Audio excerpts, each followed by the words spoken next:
City cable news కి స్వాగతం.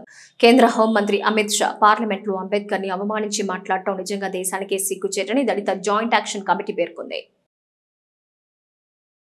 కేంద్ర హోంమంత్రి అమిత్ షా పార్లమెంట్ లో అంబేద్కర్ ని అవమానించి మాట్లాడడాన్ని నిరసిస్తూ దళిత జాయింట్ యాక్షన్ కమిటీ ఆధ్వర్యంలో అంబేద్కర్ సర్కిల్లో అంబేద్కర్ విగ్రహానికి పాలాభిషేకం నిర్వహించారు. ఈ సందర్భంగా దళిత జేఏసీ అధ్యక్షులు జక్కుల ఆనంద్ బాబు మాట్లాడుతూ దేశ హోంమంత్రి అమిత్ షా పార్లమెంట్ లో అంబేద్కర్ ని అవమానించి మాట్లాడటం నిజంగా దేశానికే సిగ్గుచేటని పార్లమెంట్ లో ఆయన క్షమాపణ చెప్పాలని డిమాండ్ చేశారు. ఆయన్ని మంత్రి పదవి నుంచి బర్తరఫ్ చేయాలని, ఇలాంటి సంఘటనలు పునరావృతం కాకుండా చూడాలని డిమాండ్ చేశారు. ఈ కార్యక్రమంలో గంటా వెంకటేశ్వరరావు, ఎండ్రపట్టి నాగేశ్వరరావు, వంపుగడల చౌదరి, ఉచ్చల గణేష్, ఇలికెట్ చైతన్య, బూరుగు రామారావు, చెన్నకేశవ, డేవిడ్, పండు, మధు, దళిత జేఏసీ నాయకులు పాల్గొన్నారు.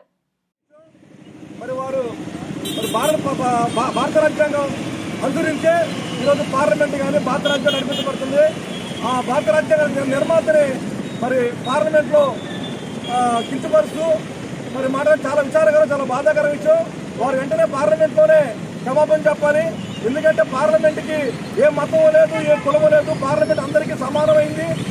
అలాంటి పార్లమెంట్లో, పవిత్రమైన పార్లమెంట్లో మరి అవమానపరుస్తూ కించపరుస్తూ మాట్లాడటం చాలా సిగ్గు. మరి వారికి వెంటనే మరి ప్రైమ్ మినిస్టర్ గారు కానీ లేదా బీజేపీ పెద్దలు కానీ వెంటనే వారికి బుద్ధి చెప్పి వారిని వెంటనే మంత్రులకు భద్రం చేయడమే కాకుండా పార్లమెంట్ క్షమాపణ చెప్పాలని చెప్పి దళిత జేఏసీ తరఫున డిమాండ్ చేస్తా ఉన్నాం.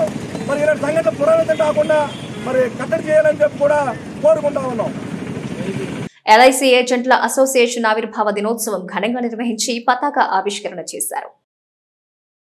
ఎల్ఐసి ఏజెంట్ల అసోసియేషన్ ఆవిర్భావ దినోత్సవం సందర్భంగా ఎల్ఐసి డివిజన్ కార్యాలయం వద్ద పతాక ఆవిష్కరణ చేశారు. ఈ సందర్భంగా తమ సమస్యలపై ధర్నా జరిపారు.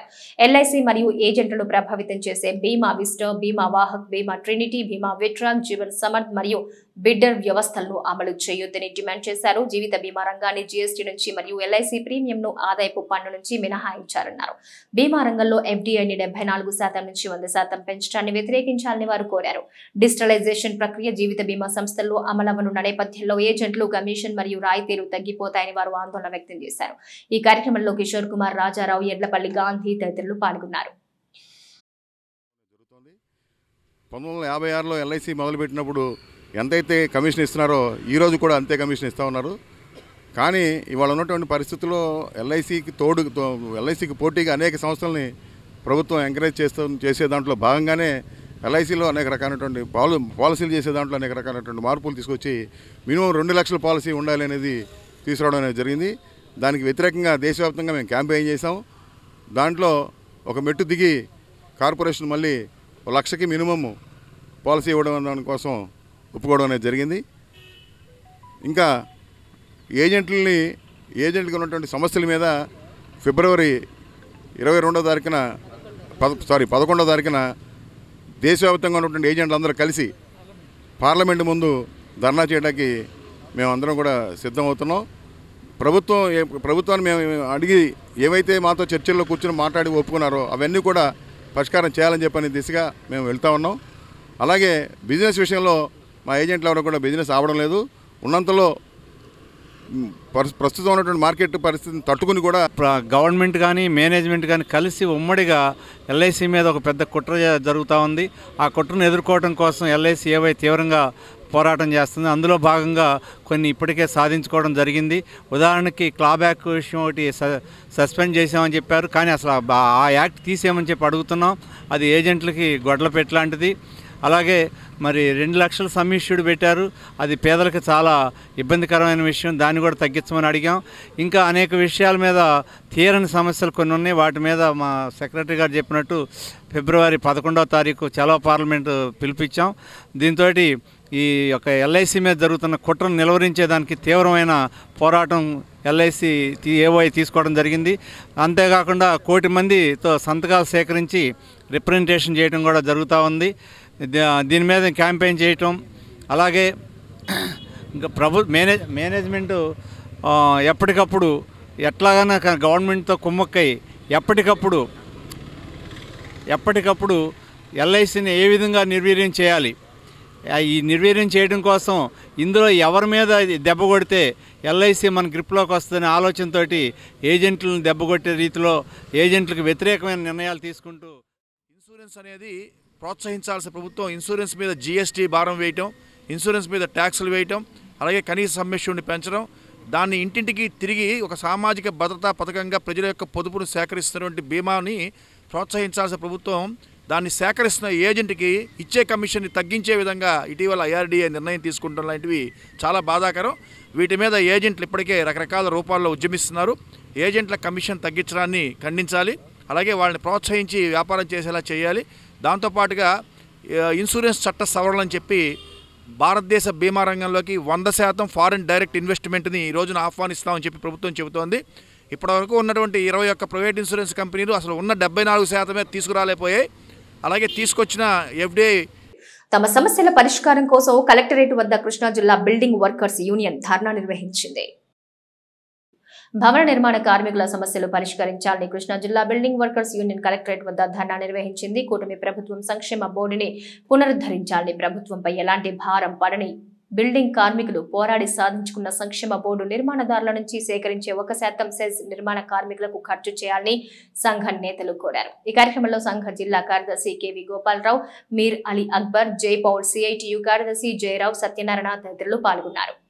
ప్రభుత్వాలు వచ్చేటప్పటికి మా సంక్షేమ బోర్డులో ఉన్న నిధుల్ని వాళ్ళు అడ్డదారిన మళ్లించి ప్రభుత్వం ఇచ్చే పెట్టే పథకాల కోసం ఎదురు చూసే విధంగా ఉండాల్సినటువంటి ఈ సంక్షేమ బోర్డుని, ఏదైతే బిల్డింగ్ వర్కర్స్ సంక్షేమ బోర్డు ఉందో దాన్ని యథాతథంగా కొనసాగించాలని చెప్పని మేము ఇదివరకు ఆందోళన చేస్తామనేది జరుగుతుంది. దీనికి మరి ఇవాళ ఏ ప్రభుత్వం ₹1 కూడా ఈ సంక్షేమ బోర్డుకి ఇవ్వలేదు. మొత్తం అంతా కూడా బిల్డింగ్ కార్మికులు పనులు చేసే నిర్మాణాల దగ్గర 1% సెస్ ద్వారా వచ్చినటువంటి నిత్తో ఇది కొనసాగుతుంది. దాన్ని ప్రభుత్వాలు తీసుకుంటాక ఎలాంటి ప్రభుత్వాలకి అధికారం కూడా లేదు. కానీ ఇవాళ ప్రభుత్వం బిల్డింగ్ కార్మికుల డబ్బులు 12-14 మెమోని అడ్డం పెట్టుకుని 1281 కోట్ల రూపాయలు మరి గత ప్రభుత్వం వైఎస్ఆర్ ప్రభుత్వం దారి మళ్లించిన పరిస్థితి ఉంది. దానికోసం అనేక ఆందోళనలు చేసినా కానీ ప్రభుత్వం పట్టించుకోని పరిస్థితుల్లో మేము అనేక ఆందోళన చేసి ఉండేయో అది కార్మికుల కుటుంబాలకి వాడాల్సిన డబ్బు అసలు అది. ఆ డబ్బులు అసలు ఎక్కడి నుంచి వచ్చింది? ఆ 100 కోట్ల రూపాయలంటే ₹1 సెస్తో భవన నిర్మాణానికి వాడే ముడిసరికి ఏదైతే ఉందో కొనుగోలు చేసేదో ప్రభుత్వానికి కట్టే జీఎస్టీ ట్యాక్స్లో నుంచి కట్టే 1%ని ఆ విధంగా దానికి జమ చేసి సంక్షేమ బోర్డులో భవన నిర్మాణ కార్మికుల పిల్లలకు, ఆడపిల్లలకి మ్యారేజీలు చేసినా, లేదు కుటుంబంలో ఎవరైనా చనిపోయినా, లేదు కుటుంబంలో ఉన్నటువంటి పిల్లలకి ఏదన్నా మ్యారేజీ చేయాలన్నా కానీ దానికి సంబంధించినటువంటి నిధులు గతంలో మన ప్రభుత్వం నుంచి కూడా మనం ఇవ్వడం జరిగింది సంక్షేమ బోర్డు నుంచి.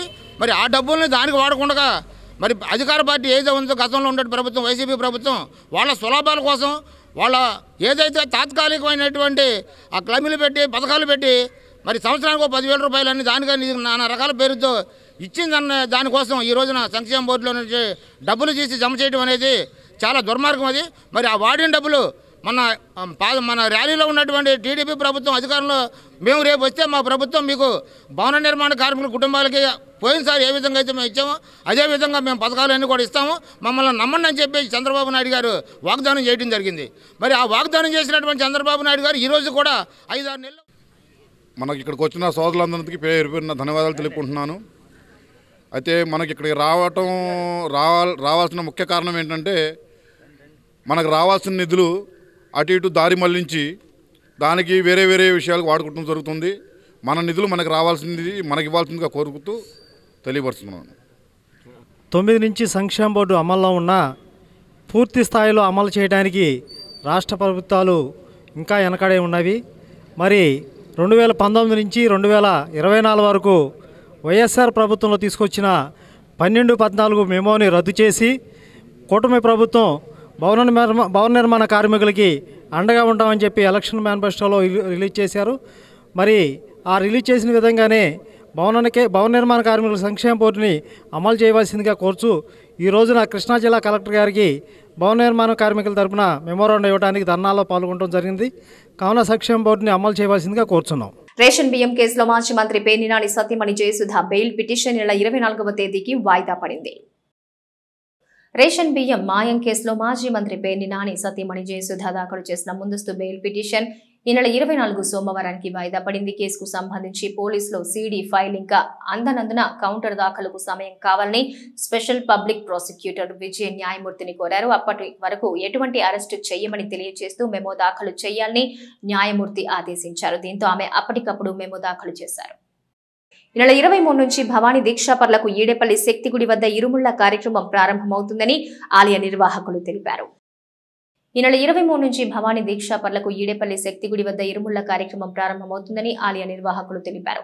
ఇందుకు సంబంధించి అన్ని ఏర్పాట్లు చేస్తున్నట్టు వారు వివరించారు. ఈ ఆలయం వద్ద భవానీ అయ్యప్ప శివ మాలధారులకు ప్రతి శుక్రవారం నిర్వహించే అన్న వితరణ కార్యక్రమం ముగిసింది. అమ్మవారికి ప్రత్యేక పూజలు చేసి పసుపు ఓలలాడించే కార్యక్రమం నిర్వహించారు. భవానీలందరికీ కూడా ఒక విజ్ఞప్తి, 21 నుంచి 25 వరకు కూడాను ఇడుముడి బంధన జరుగుతూ ఉంటుంది. కనుక ఏంటంటే మచిలీపట్నం నుంచి దూరపూర్ నుంచి కూడాను 21 నుంచి 24 వరకే మనం సంసిద్ధం అవ్వాలి ఇడుముళ్ళకి. 25 ఊళ్ళో వాళ్ళకి ఈ 12 చిల్లరకి 11:45 నిమిషాలకి పూర్ణావతి అయిపోతుంది. కాబట్టి మన అందరం కూడా పెందగడ వెళ్ళాలి. కాబట్టి 24 మంగళవారం నాడు పీఠం కదపకూడదు. కాబట్టి వచ్చిన తర్వాత పీఠం ఉద్వాసం చెప్పుకోండి. 21, 22, 23, 24న బయలుదేరి ఇంద్రకీలాది గడికి వెళ్ళి మీ యొక్క ముడుపులు చెల్లించి ఆ యొక్క అమ్మవారి యొక్క ఆశీర్వాదం పొంది భక్తులందరూ కూడా భవానీలందరూ కూడా సుభిష్టంగా రావాలని మా ఈడేపల్లి శక్తి దేవాలయం నందు చాలామంది దాతలు, అనేక మంది దాతలు సహకారాలతో ఈ యొక్క అన్నదాన కార్యక్రమం మహాజయప్రదమైనందుకు వీరందరూ కూడా వచ్చిన వారు ప్రసాదం తీసుకున్న వారికి, చేయించిన వారికి సర్వశక్తులైన మహాతల్లి. విజయవాడ రవీంద్ర భారతి స్కూల్లో సెమీ క్రిస్మస్ వేడుకలు ఘనంగా నిర్వహించారు. విజయవాడ రవీంద్ర భారతి స్కూల్లో సెమీ క్రిస్మస్ వేడుకలు ఘనంగా జరిపారు. ఈ సందర్భంగా విద్యార్థులు ప్రదర్శించిన సాంస్కృతిక కార్యక్రమాలందరినీ ఆకట్టుకున్నాయి. వేడుకల్లో భాగంగా ఫ్యాన్సీ డ్రెస్ పోటీలు జరిపారు. వివిధ వేషధారణలతో విద్యార్థులు అందరినీ అలరించారు. అనంతరం విజేతలకు బహుమతులు అందజేశారు. సెమీ క్రిస్మస్ సందర్భంగా స్కూల్ను సర్వాంగ సుందరంగా అలంకరించారు. ప్రిన్సిపల్ బసవయ్య ఆధ్వర్యంలో జరిగిన ఈ కార్యక్రమంలో పలువురు ఉపాధ్యాయులు, విద్యార్థులు పాల్గొన్నారు. మన విజయవాడ రవీంద్ర భారతి పబ్లిక్ స్కూల్లో ఈరోజు ఫ్యాన్సీ డ్రెస్ కాంపిటీషన్ ఏర్పాటు చేయడం జరిగింది. మా చైర్మన్ సార్ యొక్క ఆదేశానుసారం ఈరోజు ఫ్యాన్సీ డ్రెస్ కాంపిటీషన్ ఏర్పాటు చేయడం జరిగింది. విద్యార్థులు దాగినటువంటి ప్రతిభను వెలికి తీయడంలో మా రవీంద్ర భారతి స్కూల్ ఎప్పుడు కూడా ముందుంటుందని చెప్పడానికి మేము ఎంతో గర్వకారంగా భావిస్తున్నాము. అలాగే ఈరోజు మా గత 3 డేస్ నుంచి కూడా పేరెంట్స్ అందరూ కూడా బాగా కోఆపరేట్ చేసి మా స్కూల్ ఏం జరిగినా సరే, కార్యక్రమం ఏం జరిగినా సరే మా యొక్క పేరెంట్స్ అందరూ కూడా బాగా కోఆపరేట్ చేసి ఈ విద్యార్థిని ఈ విధంగా తీర్చిదిద్దినందుకు చాలా థ్యాంక్స్ అండి. మాజీ మంత్రి పేర్ని నాని గోడౌన్లో మాయమైన బియ్యంపైనే కాకుండా తన పదవీ కాలంలో జరిగిన అక్రమాలు అన్నిటిపైన సమగ్ర విచారణ చేపట్టాలని టీడీపీ నాయకులు డిమాండ్ చేశారు. మాజీ మంత్రి పేర్ని నాని గోడౌన్లో మాయమైన రేషన్ బియ్యంపైనే కాకుండా తన పదవీ కాలంలో జరిగిన అక్రమాలు అన్నిటిపైన సమగ్ర విచారణ చేపట్టాలని టీడీపీ నాయకులు డిమాండ్ చేశారు. పార్టీ కార్యాలయంలో నిర్వహించిన మీడియా సమావేశంలో వారు మాట్లాడుతూ పేర్ని నాని 182 టన్నుల పీడీస్ బియ్యం అక్రమంగా తన గోడౌన్ నుంచి తరలించారని ఆరోపించారు. అతనిపై ప్రభుత్వం విచారణ చేపట్టిందన్నారు. సుమారు 1,70,00,000 విలువ కలిగిన రేషన్ బియ్యం దొంగతనం చేసి డబ్బు కట్టినంత మాత్రాన తప్పు ఒప్పవదని, దీనిపై ప్రభుత్వం కఠిన చర్యలు తీసుకుంటుందన్నారు.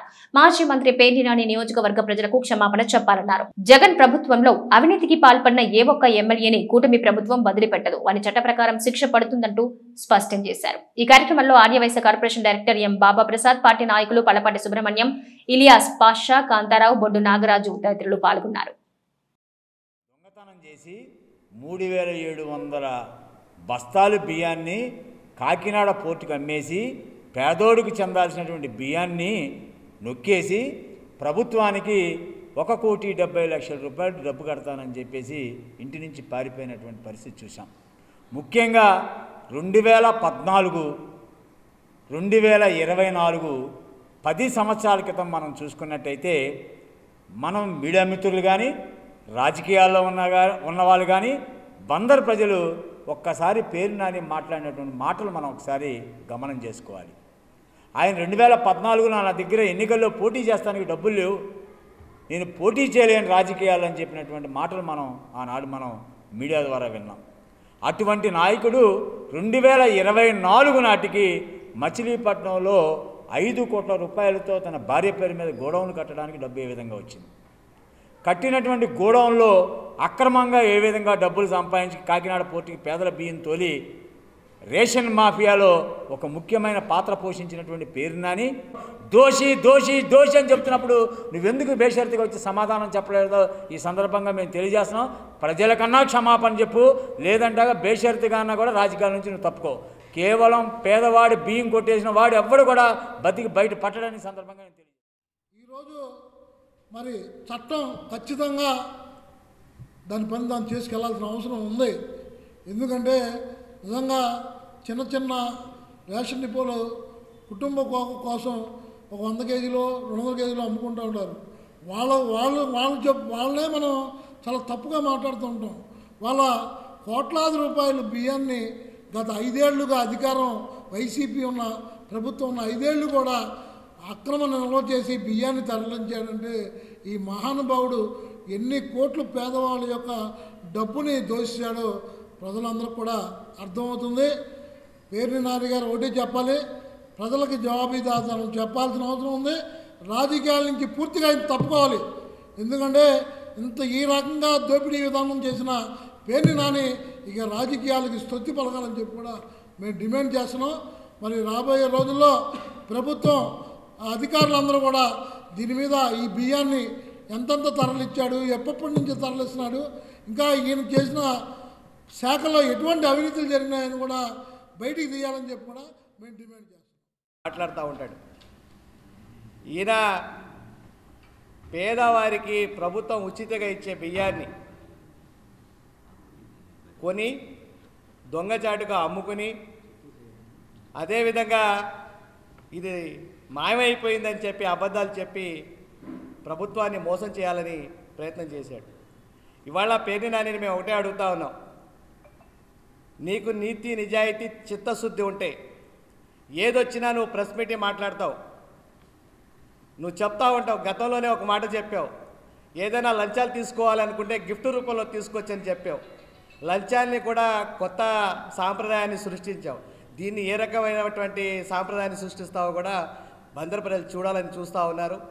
అంతేకాకుండా ఇవాళ మేము ఒకటే డిమాండ్ చేస్తున్నాం అధికారుల్ని, ఏదైతే ఈ 5 సంవత్సరాల్లో పేర్ని నాని కుటుంబం అవినీతి మొత్తం చిట్టా అంతా తీయాల్సిన అవసరం ఉంది. ఎందుకంటే అధికారాన్ని అడ్డం పెట్టుకుని రాజకీయమే వ్యాపారంగా పనిచేసే వ్యక్తి ఎవరన్నా ఉన్నారు. రోజుల క్రితం ఇతను భాగోతం బయటపడితే అది కూడా ఏదో ప్రభుత్వం ఎంక్వైరీ చేసి అతని మీద చేసింది కాదు. ఇప్పుడు రైతుల దగ్గర నుంచి ప్రభుత్వం ధాన్యం కొని మిల్లర్స్ దగ్గర ఆ ధాన్యాన్ని బియ్యంగా మార్చి గోడౌన్లో నిల్వ చేయడానికి ఏ గోడౌన్స్లో ఖాళీ ఉందా అని చెప్పి జేసీ గారు గోడౌన్ల తనిఖీకి వెళ్ళి ఆ స్టేట్మెంట్లన్నీ చూస్తే ఇతను అవినీతి భాగోతం పందికొక్కుల పేదల బియ్యాన్ని ఈ దుర్మార్గుడు బొక్కేసిన వైనం బయటపడితే దాని మీద ఈ రోజు కూడా ఈ 15 రోజుల్లో ఒక్కరోజు కూడా అతను మీడియా ముందుకు వచ్చి మాట్లాడిన పరిస్థితి లేదు. ఇంతకు ముందైతే తెలుగుదేశం పార్టీ నాయకులు కానీ ముఖ్యంగా చంద్రబాబు నాయుడు గారు మాట్లాడినా, జనసేన నుంచి పవన్ కళ్యాణ్ గారు మాట్లాడినా తన స్థాయి కూడా మర్చిపోయి ప్రతి దానికి మీడియా ముందుకు పరిగెత్తుకొచ్చిన ఈ పేరుని నాని ఎన్నాళ్ళ నుంచి ఈ విషయం మీద ఎందుకు మాట్లాడలేదని చెప్పి మేము ప్రశ్నిస్తున్నాం. అక్కడే బందరు ప్రజలకి ఈ దుర్మార్గుడు అవినీతి అంతా కనిపిస్తుంది. నువ్వు అధికారాన్ని అడ్డం పెట్టుకుని పోలీసు వ్యవస్థని భయభ్రాంతులకు గురిచేసి చెయ్యని నేరానికి కొల్లు రవీంద్ర గారిని 53 రోజులు జైలు పాలు చేసిందే కాకుండా సిటీ కేబుల్ న్యూస్ సమాప్తం.